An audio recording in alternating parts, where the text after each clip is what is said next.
We'll be watching Serral versus Showtime, Zerg versus Protoss 2018 WCS Leipzig Championship final match.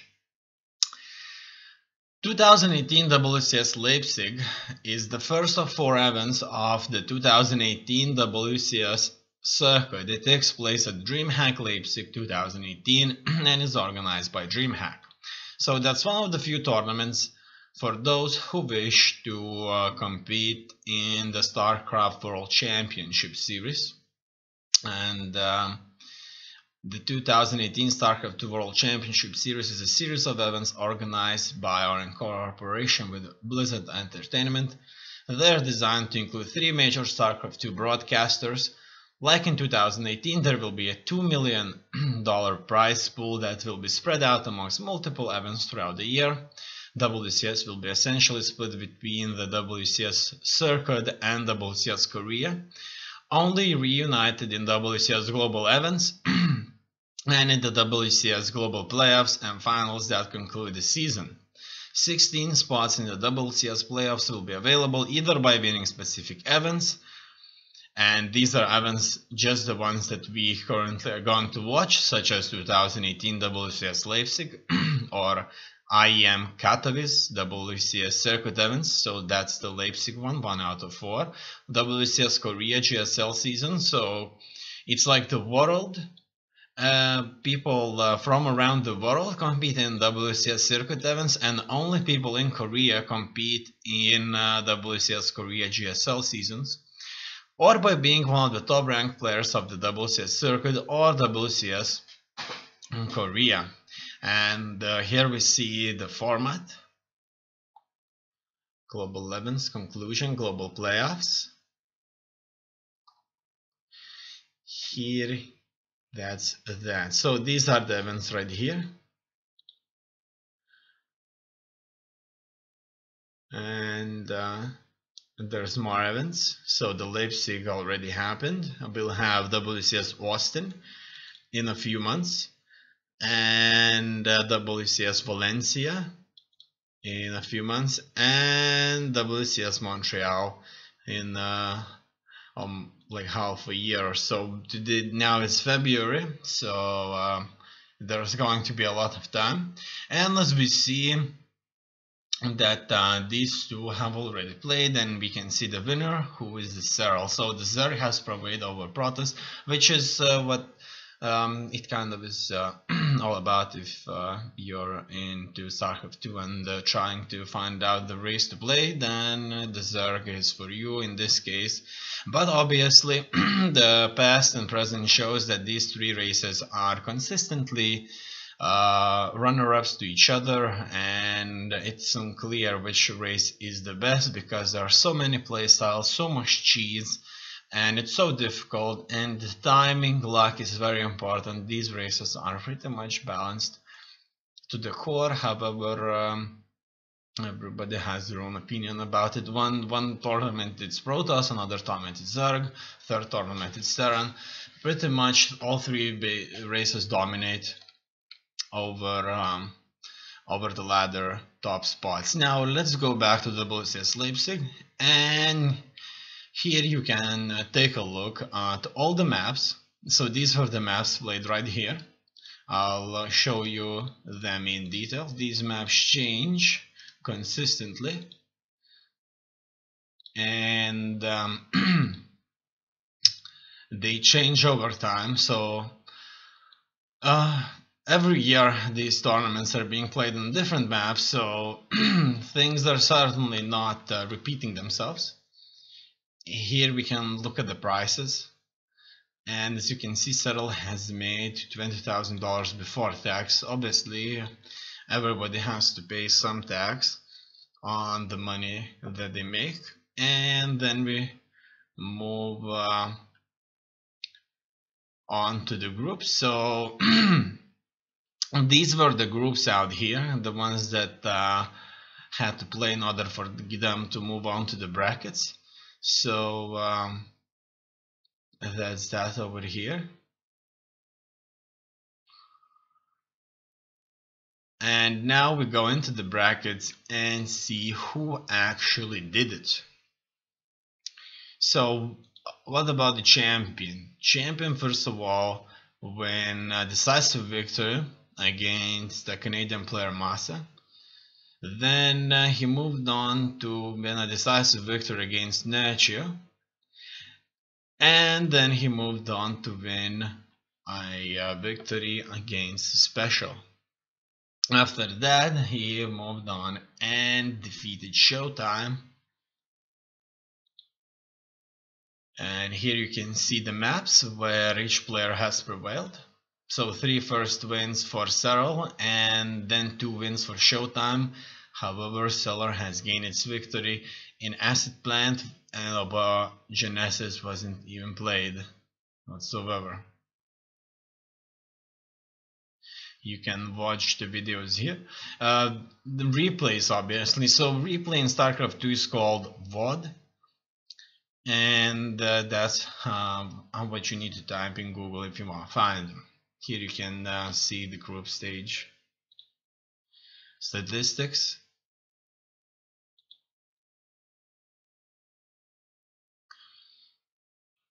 Okay, and these were the map statistics here. Overall, these are the streams that you could have watched.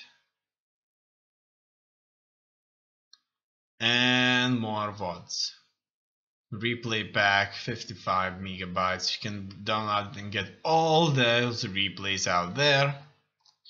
Furthermore, you can as well go to Starcraft to news, and you will move on to News Blizzard, and here you'll get all that necessary information on new Starcraft 2 events and patches, all around things that have any kind of concern. For example, new multiplayer changes. You can learn about these, download yourself all the replay packs, and so on and so forth. After that, that's my YouTube channel right here. It's without blank space, as you can see. It's called AndYouLeftTheGame. I have a YouTube channel with blank spaces. However, it only has liked videos in it. And here you can, if you sometimes, for example, type in AndYouLeftTheGame, and you, for example, get only this guy in. So there's, for example, no AndYouLeftTheGame YouTube channel without blank space, so you just click on it, and you can easily go to my YouTube channel by clicking on AndYouLeftTheGame, right? So no need to kind of scroll anything, everything is like clear, and that's that. Furthermore, there are quite a few websites for you to choose from if you wish to subscribe, follow. So if you have Facebook, follow on Facebook. If you have Twitter, follow on Twitter. If you want to say something, move to Reddit or go to the comments. And if you have Blogger, go to Blogger. Here you can find consistent updates on the channel. And that's it. And then let's move on to the players themselves. So these are the 2 players that were playing in the finals, competing against each other. And the first one is Showtime. He is Sieber. Tobias Sieber is a professional German Protoss player who is currently playing for Arma team. Playstyle. Showtime feels the most comfortable in straight macro games and tries to gain advantages by out-macroing his opponent, although he's also able to show well-executed all-ins. Therefore his favorite player is Rain because of his solid macro playstyle. So as you can see, his earnings are over $100,000 over his career, And obviously players make a hell of a lot of money by playing video games these days. And you can stop the video, read about him. Here we can find his achievements and at the same time learn about other tournaments out there. And that's him right here, Showtime. Now we move on to Serral. Serral Sotala is a Zerg player from Finland. He is the brother of Joni Protaser Sotala, who also plays Zerg. He's currently playing for ENS Esports. Juna Sotala is one of the youngest Finnish Starcraft 2 players playing on a professional level. And as we can see, he already won over $130,000. Here you can learn more about his past and his achievements, more about his trivia, so pretty much things that have some kind of a interesting tips, points about him. You can move on to the matches here and achievements. So where did he make all his money from? Or just most of his money, or some of his money. In any case, that's him right here. And the bets for these players were these are in decimals, so 1 decimal will represent 100%. I'm talking for those who, for example, are from other countries out there and may not understand decimals. So pretty much it means that if you had 100 euros and you wanted to bet on one of these, then if you bet on Serral, you'll end up having €67 profit. So if you had 100, you managed to bet on Serral, the bookie returned you 167 if you won.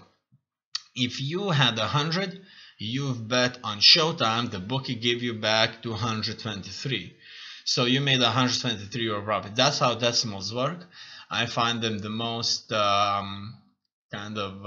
close to heart, probably because I'm a European, and in Europe decimals are the way to go. But if you are British or American or any other person that wouldn't necessarily use decimals, that's how decimals work. You can also use a calculator to calculate these. So as you have already noticed, Serral was the person to go, and the bookies and the experts believe that Serral had much bigger chance of winning. Besides that, here we have a score and date of the championship. Now I'm going to show you Serral's player camera, and here we'll find out how Serral experienced the first game on Neon Violet Square here. So the game begins. We first of all have to take a look at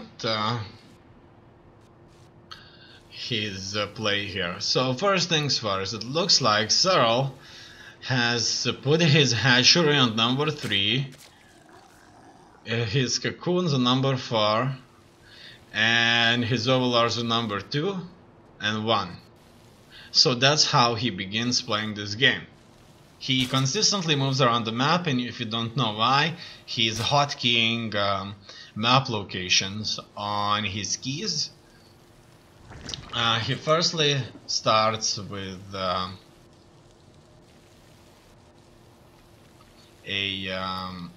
hatch opening, and as you can see, he shifts or queues up quite a few movement locations for the Zerg.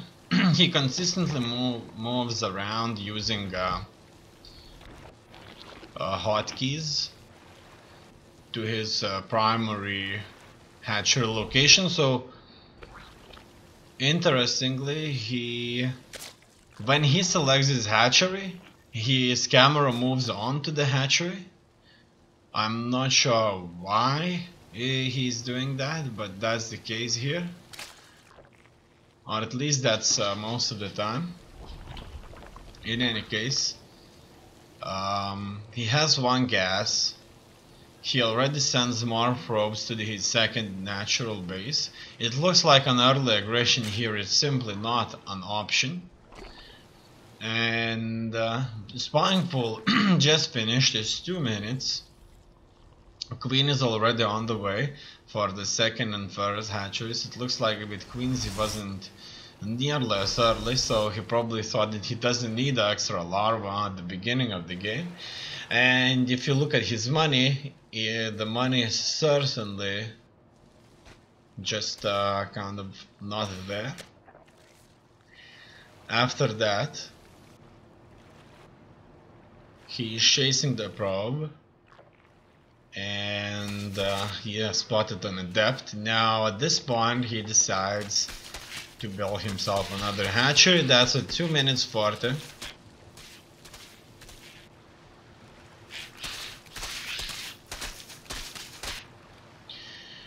His overlord is out there to scout, and he moves that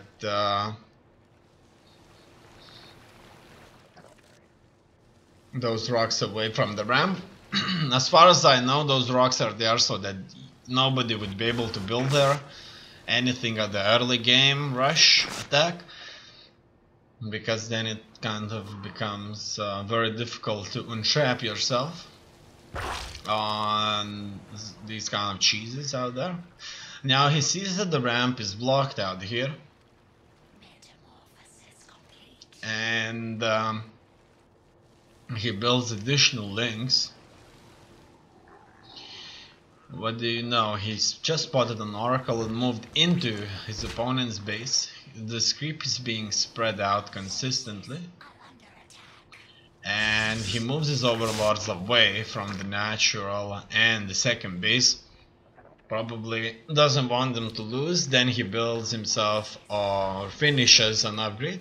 However, Phoenix did catch as one of his troops there. An oracle is already attacking his base, kills off a few drones, and as you can see, the spore crawler out there, his anti-aircraft defense was already there, built ready. So spore crawler together with a queen had absolutely no problem dealing with that oracle.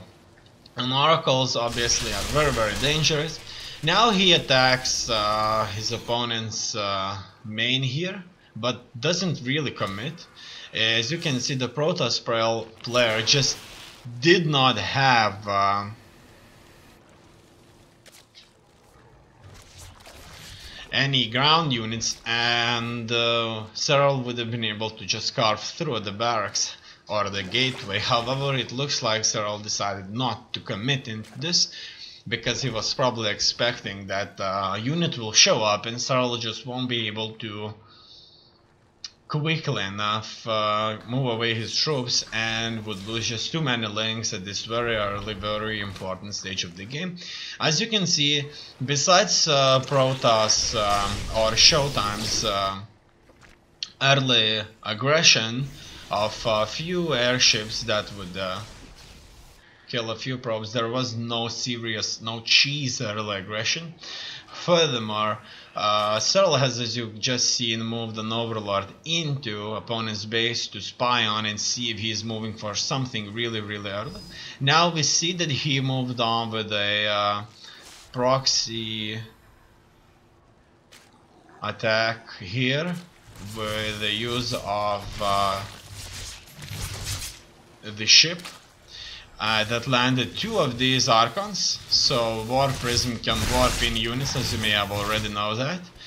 And it can warp units anywhere on the map in its mode, warp in mode, and in this case he moved in, or just kind of probably warped in a few units that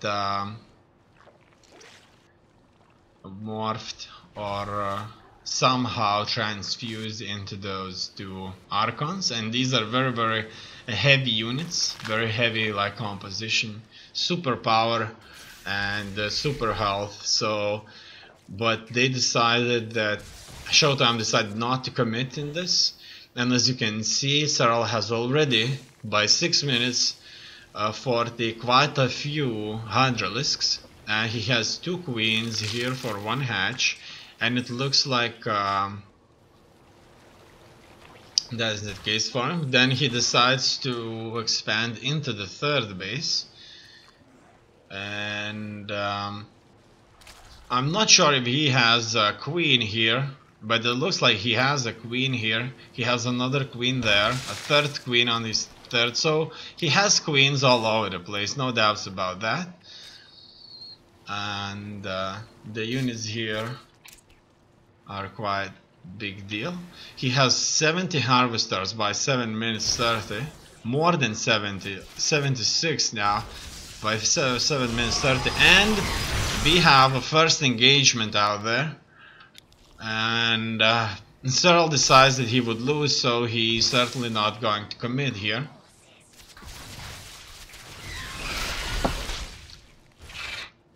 Now what do we have next?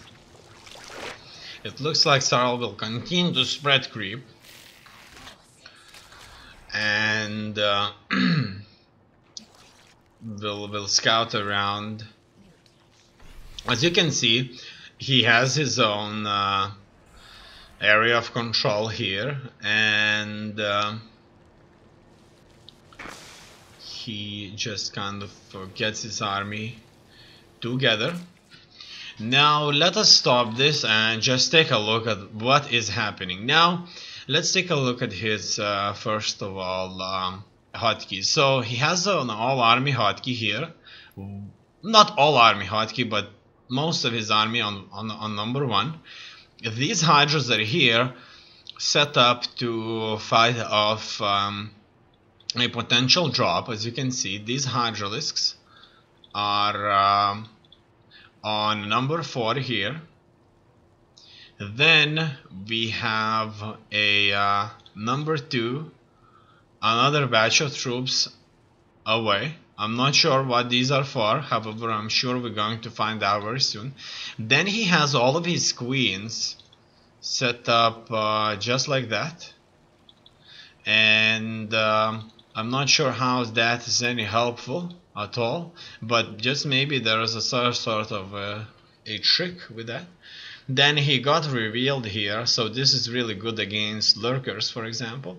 One of the airplanes that belong to Protoss can use this ability to reveal units. And then we see that he has an evolution chamber here on a hotkey 2, so that may mean that he just doesn't want to be late with all those upgrades. As you can see, he moved his overlords there, and I personally believe that this is very risky, because the Protoss can just come out with like 5 airplanes and get this off, so you would be 5 larvae and 500 resources away from your victory. Obviously, some of these overlords are in his bases. I always think now that I myself played Zerg to see overlords as a liability, because they can just be attacked by a small fleet of troops. However, that very rarely happens. Now let's watch further and see how this is going. It looks like Serral is moving on the offensive. He has one of these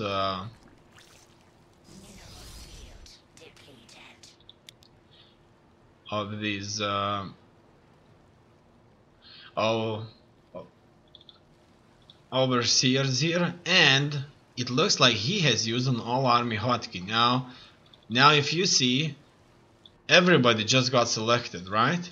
Even if he has these guys like here separated,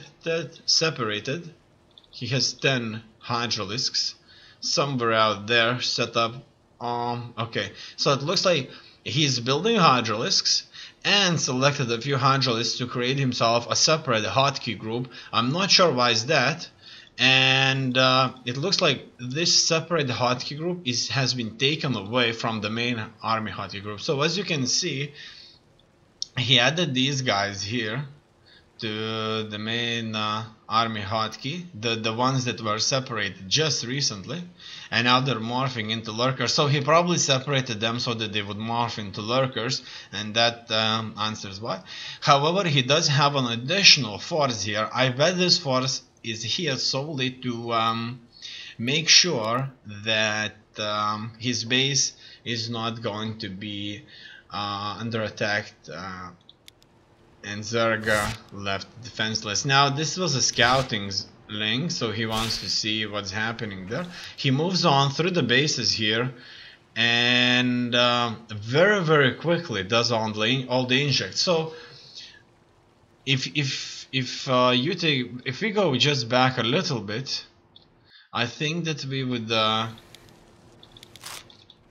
see just how super quickly he did those injects, right?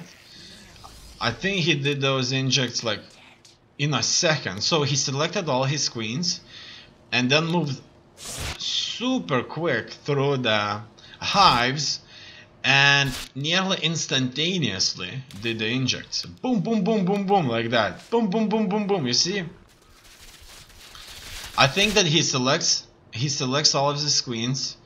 He moves on to hive by pressing like base camera button or something like that, and just kind of injects. And even if all the queens would be forced to do that, they somehow don't all go to that same hive. But in any case, I'm not sure how exactly he did that, but it could be that that's the case. In any case, this is where he moves up his lurkers. They go up to his wall up there, and Showtime defends with a hit of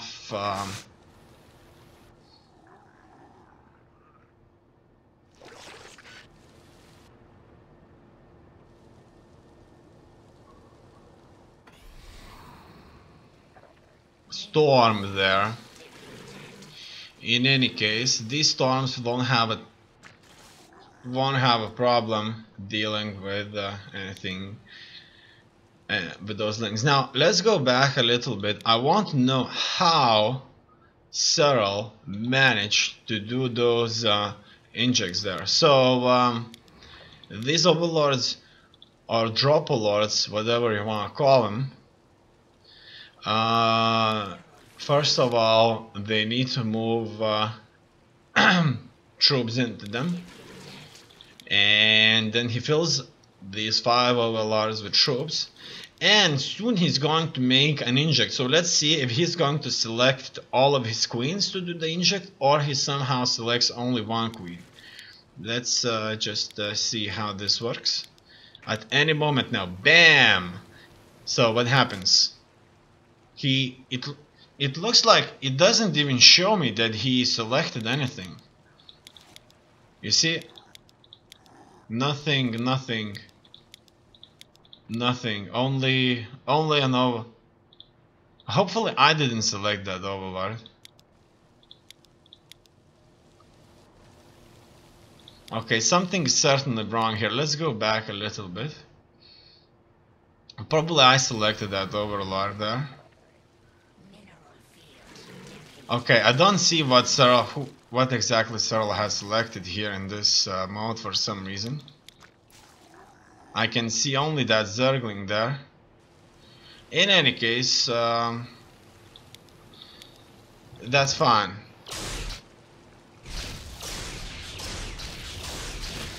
As we can see, that's the drop right here, and that drop was countered instantaneously, very surprisingly, as if Showtime just simply knew that this drop is going to come at any second. Now we have this attack over there. I'm still, unfortunately, I'm seeing only Zergling here. R5 hatches, R73 units. Don't see what he's selecting, unfortunately, and don't know how to reset it, so in any case we'll just have to live with that for now, and in a new video see it differently. In any case,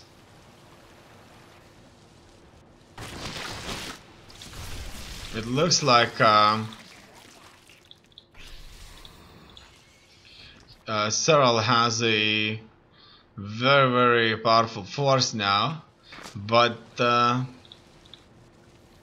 he doesn't have that many upgrades, only +2 for the attack and nothing else. I'm not sure why, but he decides not to have an upgrade. Now we finally can see what Serral is selecting here, and it looks like when he does the injects, he selects all of his queens, I think, but it could be not. In any case, let's see what's happening. Now the game becomes a lot more intense at this point. Let's not forget that they're playing in the hall where everybody's watching, with additional sound there. Now he got hit by perfect storms here, but I think that what Showtime did wrong using these storms is the fact that Serral, Showtime, the Protoss player, had to stack the storms on top of each other. Now he kind of didn't do that, and the powerful units didn't die. But just maybe Showtime was targeting the Lings rather than anybody else. So as you can see, the Hydralisk got in the storm, but only one storm just won't be enough.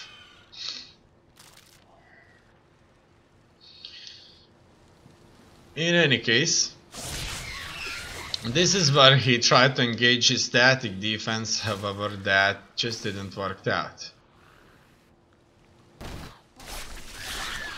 Okay, it looks like when doing inject, Serral selects all of his queens, and Showtime sent a bunch of zealots there who got caught off, surrounded and destroyed.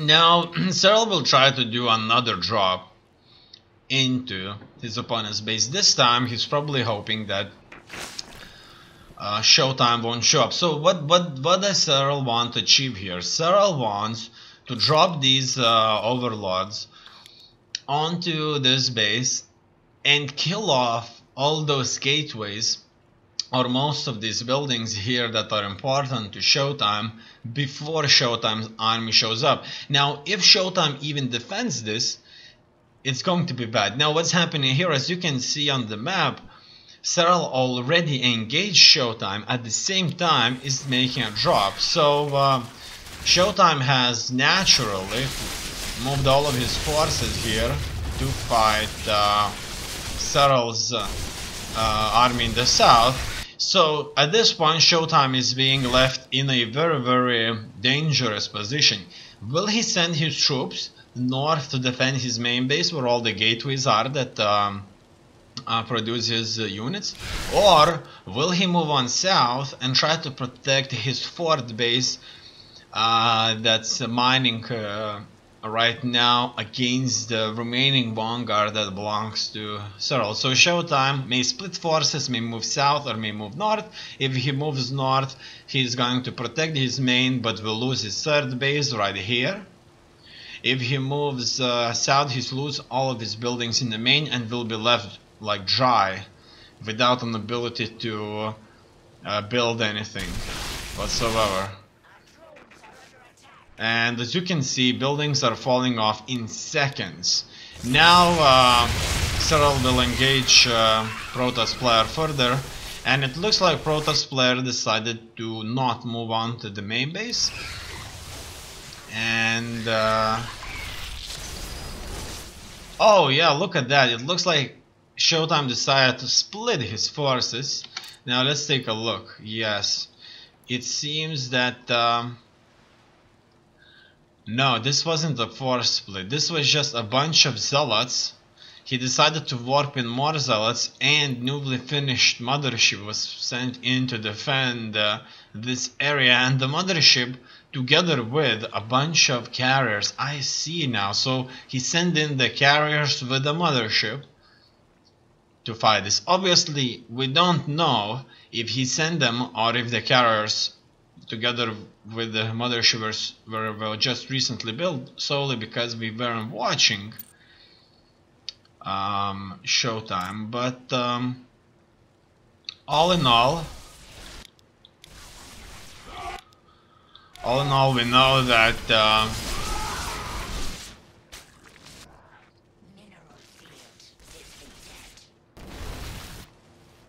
Serral is defending himself. Now, I think what's happening here is now that Showtime has lost so much, Serral has the advantage because Showtime won't be producing that many units besides air units. And it looks like Showtime has moved on to the offensive here. And what does this offensive stands for? It moved on when most of the Serral's forces were in a different area. So now, as you can see, Serral is using an all-army hotkey, just separating his corruptor, so that's air units, into another group. And that's pretty much it. It looks like against that many corruptors, Showtime's air units can't do much about it. And it may as well be an end.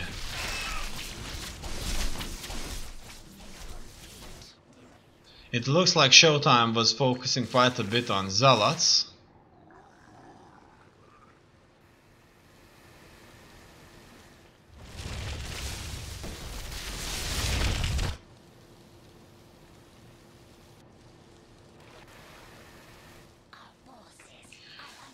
I kind of suspect that by this time Showtime has recovered and has rebuilt his buildings, has built another force here. Mothership was certainly lacking in this engagement, however, I have no doubts that Showtime will bring it back. So it looks like the advantage that Serral had after destroying buildings in the main base has gone. Now, as you can see, Serral had many corruptors and these infestors, and these infestors can move on and throw on fungal growth. Now, fungal growth will do a consistent damage to enemy units on a period of few seconds out there. Now we can obviously take a look. Now, as you can see, currently Serral has 4 infestors. Now, these infestors are very powerful Zerg caster units. They have 3 main abilities. The first one is Infested Turn. Spawn an infested turn lasts 21 seconds. So pretty much Infestor cannot shoot, so if he has to kill like a single marine and a couple of marines, it can defend themselves by spawning infested turns who would just kill those couple of marines, right? Then it's a very powerful ability called Fungal Growth. Now, Fungal Growth target units take 30 damage over 3 seconds and have movement speed reduced by 75%. Reveals cloaked and burrow units. So if, for example, a Zerg player does not have a detection and is consistently being attacked by cloaked units, he can drop fungal growth on those cloaked units, or most importantly, he can drop fungal growth on bunched up army units such as Terran, Marines, or Zealots, or Stalkers, and this would target damage 30 over 3 seconds, and this would be done to multiple units. Now, if we, for example, would be dropping 4 of these fungal growths, the entire army would be consistently covered in the fungal growth, and then the Zerg would just be able to get rid of the opponent's force. So how would you compare infestor fungal growth with anything else out there? Imagine that there is this army right here belonging to Serral, and like 4 tanks, right? And let those 4 tanks blast this army around for like a couple of seconds, and you see this army in like a half of its health, right? And that's how fungal growth works. Drop 4 fungal growths on this army, and this army would be devastated after 3 seconds. When everybody takes 30 damage and more. And then there's Neural Parasite. Target unit is controlled by the infestor for 11 seconds. The infestor cannot take any other action while controlling an enemy unit. So a infestor can simply take control of powerful enemy units and will just make them, let's say, uncontrollable and immune for 11 seconds. So you can either choose to drop in fungal growths, so you have 200, a maximum of 200 energy. So for example, in this case, he can choose to, for example, when selecting all of these, to take 4 very powerful units. So maybe, for example, tanks, yeah, and or he can choose to just fungal growth the entire army. So if, for example, an opponent depends on few powerful units, infestors will be easily able to cut them off line for your opponent by using Neural Parasite. Now let's move on further and see how did this play out. And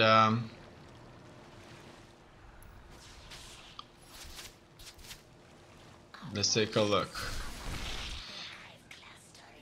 Now it looks like Showtime is moving on to the offensive here. He relies on very powerful Vanguard, which consists of Archons and carriers as a sort of a force that will have to be reckoned with. Both of these are having a supply cap. Obviously, Zerg can make up a couple of units, but that's due to the fact that a couple of these Zerglings have already been lost. So both of these have met with a full army cap, and as we can see by clicking one key right here, we will be sure to say that the opponent, the Showtime's opponent Serral, has all of its force here ready to fight him. However, not all of these are in the battle just yet. At the same time, Showtime decided to move on and attack or harass with a bunch of zealots who are very tough actually. I'm sure they won't have a hard time dealing with this hatchery now. In any case, let's take a look at this battle right here and try to find out what happened. It looks like the Protoss player will retreat solely that he could cast more storms.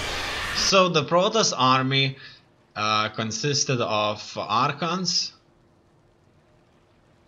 carriers, a bunch of Stalkers, and a lot of High Templar who are very dangerous. Using Psionic Storm. Psionic Storm creates a storm of psionic energy that lasts 3 seconds, causing up to 80 damage to all units in the target area.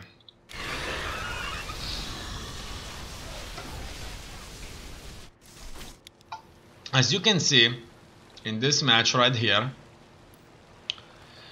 our opponent, our Serral's opponent Showtime, has relied very heavily on very powerful Archon units.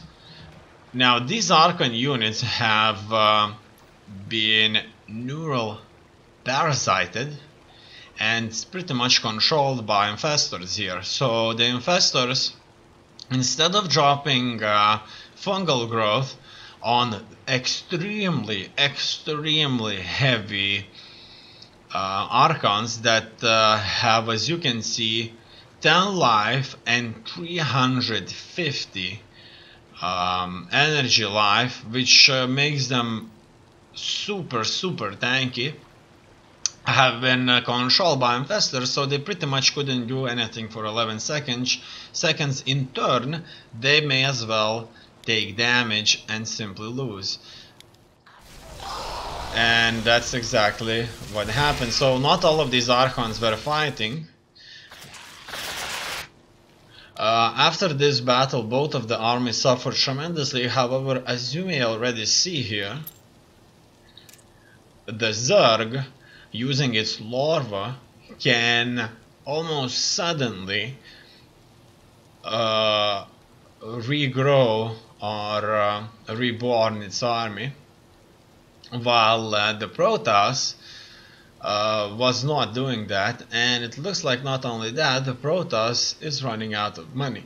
At the late game right here, they are both on a very similar count of workers, so that's 69 versus 68. And Serral has already many units here built.